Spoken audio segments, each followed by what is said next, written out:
I don't think I need an intro for this, but these chapters are so peak, bro. I swear only Toby can create games with like 0 haters. Also, if you haven't played the chapters yet, just go play it and come back to this video. Or if you don't care, just sit and watch the video. It doesn't really matter to me. I don't really know how to begin this video, but let's start with the characters. Mr. Tenna. I love his introduction and interaction with everyone in chapter 3, and his quotes are just so iconic.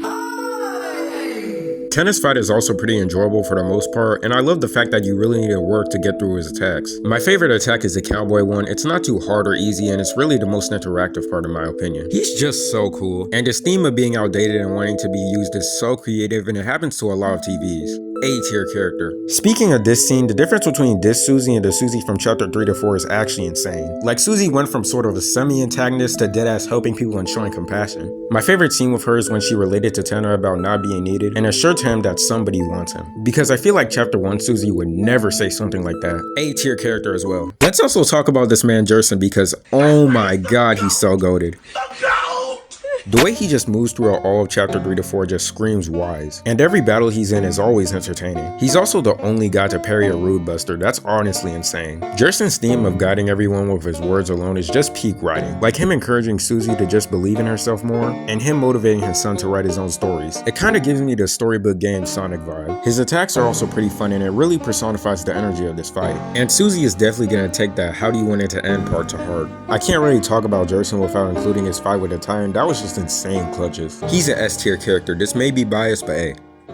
It's reasonable why Rousey doesn't get talked about as much as Chris and Susie, but I'm just gonna highlight him now. Rousey knowing so many things and not knowing when to say the right thing is just so real, and it explains his attitude in chapter 4. Like, you can really feel his sadness through the text alone. Rousey really doesn't do much, so I'm gonna put him at B tier. That's basically all the characters I wanted to highlight, so I'm just going to talk about the main event to then move on to the night. I love the TV Desert minigame, and it's a really big step up from chapter 2. The cooking minigame was also a breath of fresh air, and it's always fun to play. I almost died on the water cooler fight. Don't think too much about it. Don't, just don't. The end of the TV world section really capitalizes on the eeriness of this map, going from a fun interactive game show to almost like an empty wasteland. And the tiny bits of dialogue really gives the smallest darkeners some characterization and writing. This was a great chapter, and I give this a 9.5 out of 10. So let's move on to chapter 4.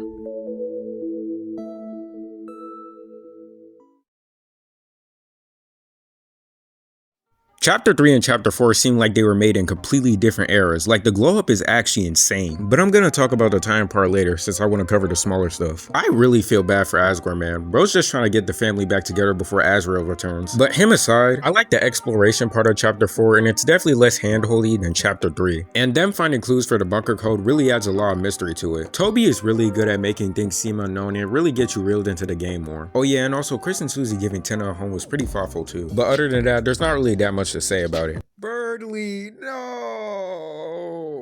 Yeah, I'm pretty sure Chris is working with the Knight. Not only are they stopping us from finding out the code, he doesn't want Susie to get the code either. And this happens.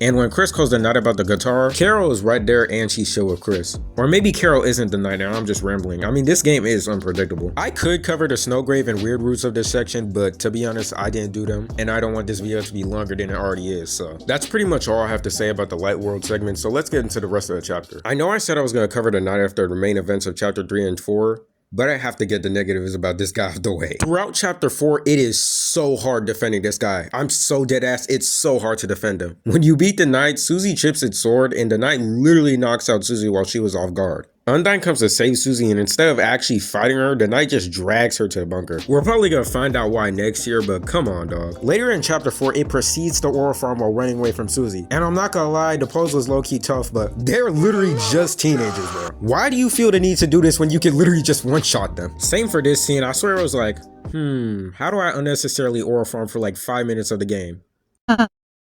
Oh yeah. But other than that, I still love the Knight and I have nothing more than positive things to say about them. Back to chapter 4, I low-key wish we stayed in the sanctuaries a little bit more since they were cool to go through, but I don't really mind. A thing I'd like to highlight is that this game does a really good job at making this Dark World look like a church. Like the fights, the library, the postals, it's definitely one of the more cooler maps in my opinion. The Jackenstein fight was goated and only Toby can make the funny. And the idea of shedding light on Jackenstein to beat him is a pretty fun concept with great execution.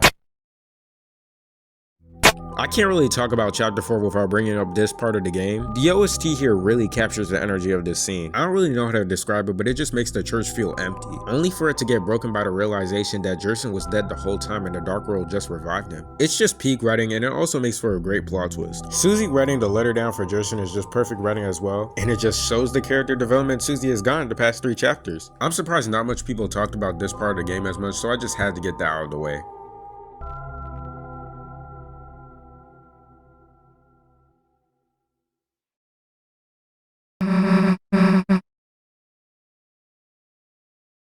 Don't even get me started on this scene.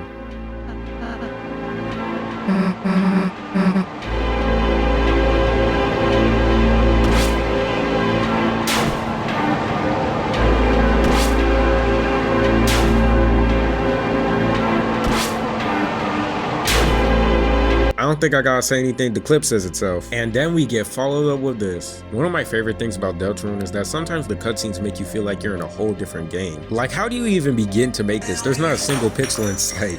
If all of this is happening now, imagine what's gonna happen in later chapters. The Titan actually feels like a Titan, striking pure fear into everyone, and I love that. With the way it was moving, you'd think this was supposed to be the final boss. No, we still have like 3 chapters left. And seeing the Titan heal just for Jerson to break the shield along with needed hand playing, clap it up for the development team, because there was no reason for this scene to be this hype. Especially the Duel Buster, yeah, I love this fight. And again, with the cutscenes, you can really tell these chapters took 3 years to make. Like, everyone was on their peak performance in this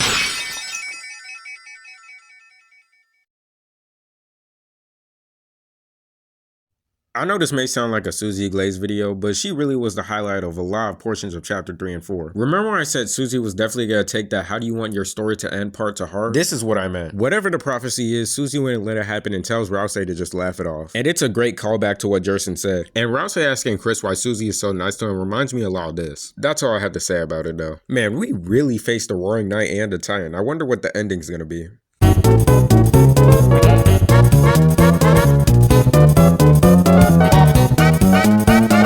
I have to explain this scene since people heavily misinterpret this. Like, one side thinks this is utterly deplorable and disgusting and the other side just downplays it. People take this scene more seriously than the knight himself. So let's look at this from Susie's perspective and Chris's perspective. I'm not gonna lie, please take this music. I'm taking this music off because this is not appropriate for what I'm about to say. We all know Susie has a bad household and she was never able to make any friends. So when she saw Toriel, Susie never seen anyone like that and looked up to her as a good-hearted motherly figure. So imagine saving her in the Dark World just for Toriel to be doing this. Yeah, I'd leave too. Chris, I mean, it's kinda obvious. Yo, this guy's life sucks, bro. Pretty sure Chris watched his whole family get torn in half and he can't even make his own decisions. All of his efforts up to this point are just to be met with the local cashier worker befriending their mom. So everything Chris and Susie do is honestly reasonable. It sucks and it hurts even more that this is in character for literally everyone in this scene. And this happens IRL too, like I bet someone watching has a stepdad. So why am I saying people are overreacting? And why do I include the people who downplay it as well?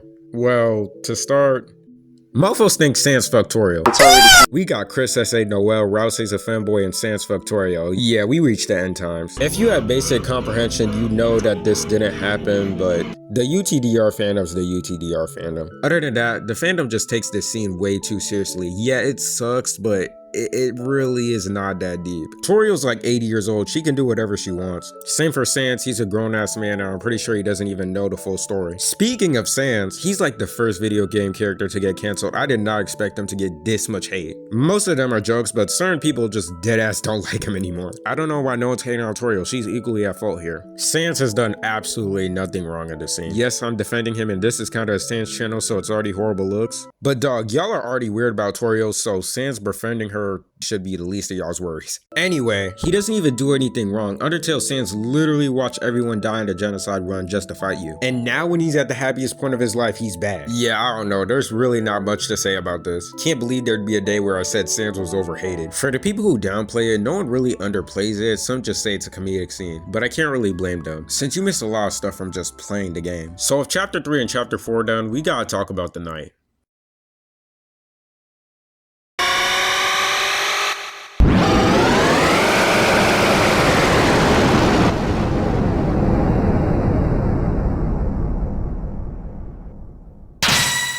Never in a million years would I expect this to be the Knight. I always thought it was gonna look like some Undertale character. No, it's the Knight, no question needed. And seeing Tenno release tutorial just to get blitzed by it was insane.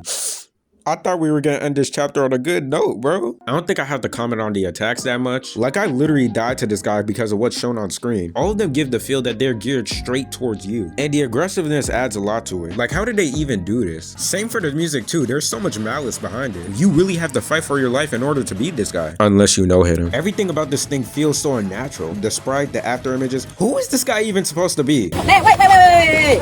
Who the fuck is him? Like, he just looks so out of place, almost like an anomaly. The dialogue and flavor text really adds a lot to the fight, especially the ones with Susie. You can tell she was trying the hardest here. Like, Rouse dies to every attack, Chris is suppressed, and Susie's just fighting for her life like I said earlier. The aura farming is so crazy, even the text is glazing. Another thing about the flavor text, what do you mean you feel cornered? It is just one guy. I've never seen the flavor text talk about anyone like this. To make someone feel lightheaded from fighting alone just goes to show how much of a threat this guy is. And the Knight does a great job at that. I love the execution of this whole scene. Same with the final attack, that was perfect too. Small thought I had, if we beat the Knight when a quarter of his health was gone, does that mean we have to take all of his health in the future? Damn.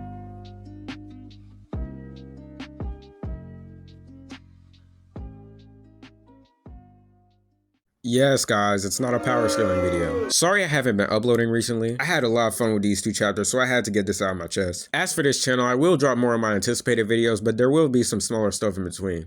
I don't really know how to end this video, but I think it's nice to just leave it at here.